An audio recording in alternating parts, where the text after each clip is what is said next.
Hello students, how are you all? I hope you all are watching the videos and work properly. So I am going to talk about some important topics of chapter 5, the surface chemistry. So firstly, you need to explain the adsorption and main one things the distinguish between the meaning of the term adsorption and absorption. Okay, with examples. And what is the difference between physisorption and chemisorption? There is also need to write in your copy and learn also. They are the very interesting topics, like we have what role does adsorption play in heterogeneous catalyst? When you read a particular topics, you can find all the answers easily. One of the questions like what are lyophilic and lyophobic sol? Give one example of each type. Why are hydrophobic sol easily coagulated? I have told in the videos. And one of the most important things, that type of questions will come, like how are colloids classified on the basis of like physical state of components, nature of dispersed phase and interaction between dispersed phase and dispersion medium, and explain what is observed when first number is when a beam of light is passed through a colloidal sol. It means you need to describe there the Tyndall effect. And electrolytes NaCl is added of hydrated ferric oxide sol, and the third one is electric current is passed through the colloidal sol. In my latest previous video, I have explained all the things. And now one of the most important topics is a emulsion and type of emulsion. Okay, and now explain the following terms: electrophoresis, coagulation, dialysis, Tyndall effect. Now coagulation is one of the part, but I think coagulation or precipitation both are the same, but today we will discuss uh, about the coagulation.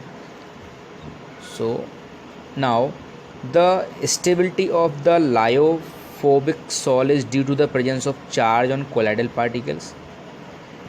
If somehow the charge is removed, the particles will come nearer to each other to form aggregates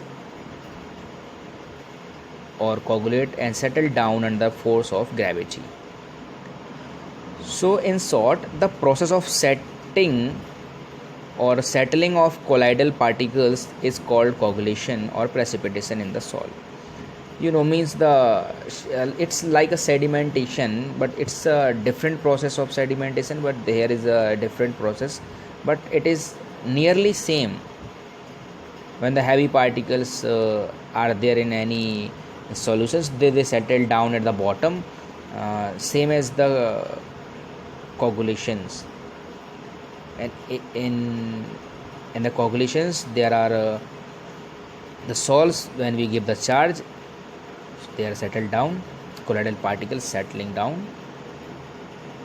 The coagulation of the lyophobic sol can be carried out the following ways: by electrophoresis, I have told you, by mixing two opposite charge sol. Obviously when we opposite charge mixed sols, when we mixed and they neutralize to each other, so their charges and get partially or completely precipitated.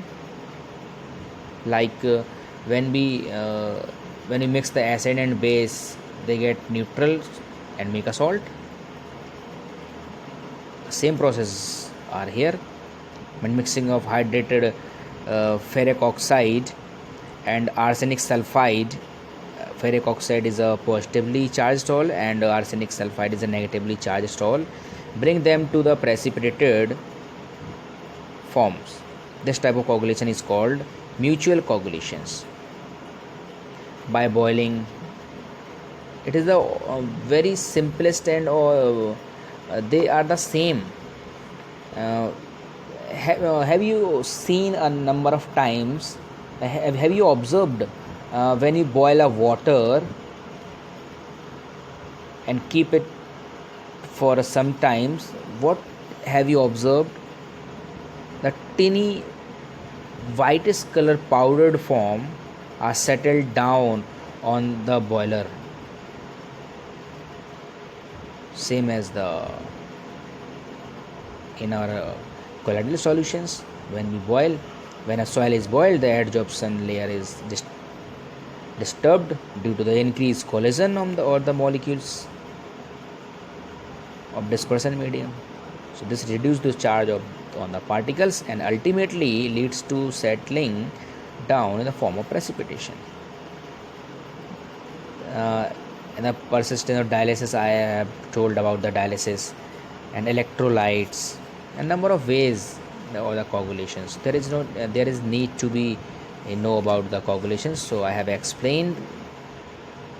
Okay, now, and one of the most important part, the Tyndall effect, you know very well Tyndall effect, the scattering of light beam, Tyndall effect. And now the micelle formation, I think I have told you a number of times when we take when I was taking your class in previous classes. So I have told you number of times the action of soap, how it is work or not. So you can read in your chemistry NCERT book, page number 138, mechanism of micelle formation. The soap is the one of the most suitable example of the micelle formation. But how is the soap work? Let's we discuss in short. So it has been mentioned earlier that the micelle consists of the hydrophobic hydrocarbons like center core. The cleansing action of soap is due to the fact that soap molecules form micelle around oil droplets in such a way that hydrophobic part of the stirred ion on the in the oil droplets, and hydrophilic part projects out of the grease droplets like a bristle. Since the polar groups can interact with water, it means hydrophilic part, because love of water, it's a water loving part, and the oil droplets surrounded by the stearate ion like sodium stearate, sodium palmate, that are found in a soap. So ions now pulled in water and removed from the dirty surface. Why? It's a hydrophobic part, it means it's a water hating part. That's why when we washing our clothes, they the soap help in the emulsification and washed away of oil and fats. But oil and fats takes away from with the dirt. So the negatively charged sheath around the globules prevents them from coming together and form aggregates. That is the cleansing action of the soap. There is need to be discussed.